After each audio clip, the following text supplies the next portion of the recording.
नमस्कार, मौलिक शक्ति न्यूज देख रहे हैं आप और मैं हूं आपके साथ साइमा। चुनाव किसी भी राज्य में हो, लेकिन पार्टियों को नेताओं से एक के बाद एक झटके जरूर लगते हैं, चाहे बीजेपी हो, कांग्रेस हो या फिर कोई और पार्टी।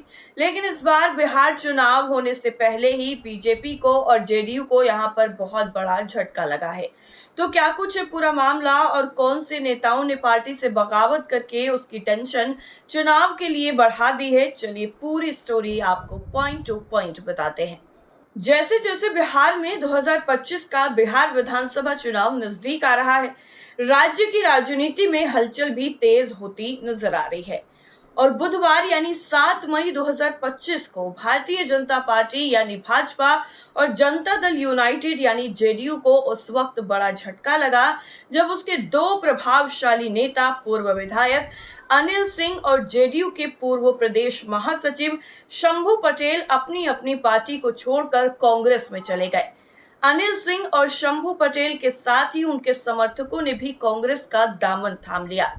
आपको बता दें कि पटना में मौजूद कांग्रेस मुख्यालय सदाकत आश्रम में आयोजित एक कार्यक्रम में अनिल सिंह और शंभू पटेल ने सैकड़ों समर्थकों के साथ कांग्रेस की सदस्यता ग्रहण की।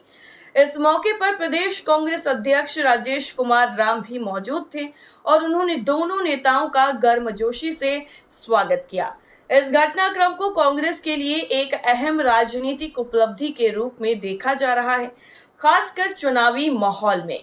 अनिल सिंह चंडी विधानसभा क्षेत्र से 2 बार विधायक रह चुके हैं और पहले भी कांग्रेस और समता पार्टी से जुड़ चुके हैं।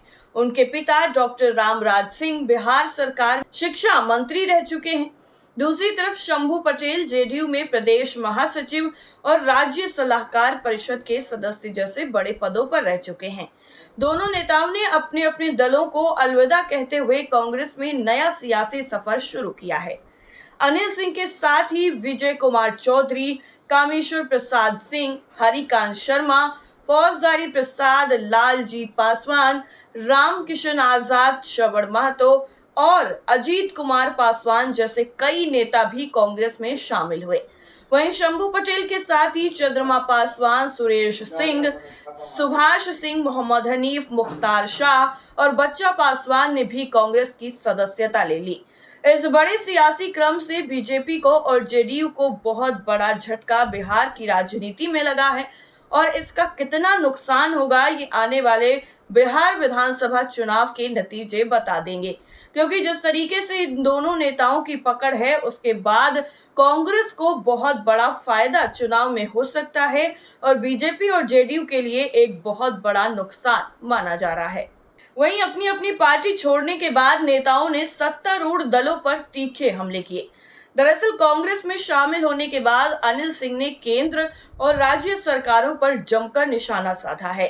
अनिल सिंह ने आरोप लगाया है कि वर्तमान सरकार केवल पूंजीपतियों के हित में काम कर रही है और गरीब मध्यम वर्गीय तबके को नजरअंदाज किया जा रहा है। उन्होंने कहा कि ये सरकार आम लोगों से कट चुकी है और केवल अमीरों के इशारे पर चल रही है। शंभू पटेल ने भी जेडीयू पर गंभीर आरोप लगाए हैं।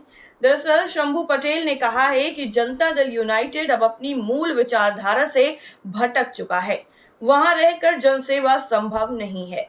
साथ ही उन्होंने कांग्रेस नेता राहुल गांधी की गरीबों के प्रति प्रतिबद्धता की प्रशंसा करते हुए कहा कि उनकी प्रेरणा से ही उन्होंने कांग्रेस से जुड़ने का फैसला लिया।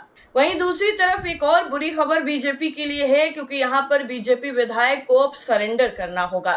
दरअसल राजस्थान के 12 जिले की अंतर विधानसभा से भाजपा विधायक कंवर लाल मीणा को सुप्रीम कोर्ट से बड़ा झटका लगा है। सुप्रीम कोर्ट ने पहले कंवर पाल मीणा से जुड़े क्रिमिनल केस में उनको राहत दे दी थी, लेकिन अब उनकी याचिका खारिज कर दी गई है। सुप्रीम कोर्ट के आदेशानुसार कंवर लाल मीणा को अब 2 सप्ताह में सरेंडर करना होगा। सुप्रीम कोर्ट के जस्टिस विक्रमनाथ खंडपीठ ने इस मामले की सुनवाई करते हुए राजस्थान हाईकोर्ट का निर्णय बरकरार रखा है। इससे विधायक कंवर लाल की मुसीबत और ज्यादा बढ़ गई है और उनकी विधायकी पर भी खतरा फिर से मंडराने लगा है। विधायक कंवर लाल मीणा का ये मामला दरअसल 20 साल पुराना है। कंवर लाल ने साल 2005 में 12 जिले के खाताखेड़ी में उप सरपंच के चुनाव को लेकर चुनाव अधिकारी एसडीएम पर रिवॉल्वर तान दी थी और इस मामले में पहले निचली अदालत में कंवरलाल मीणा को 3 साल की सजा सुनाई गई थी।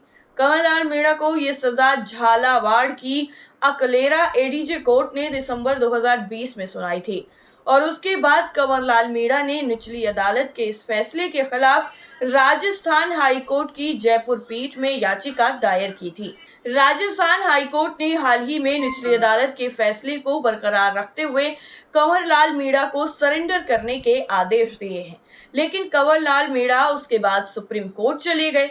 वहां पर भी उन्हें एक बार तो राहत मिल गई थी, लेकिन फिर जब दोबारा फैसला उनके खिलाफ आ गया तो उन्हें बहुत बड़ा झटका लगा और अब सुप्रीम कोर्ट ने भी उनकी याचिका खारिज कर राजस्थान हाईकोर्ट के फैसले को बरकरार रख दिया है।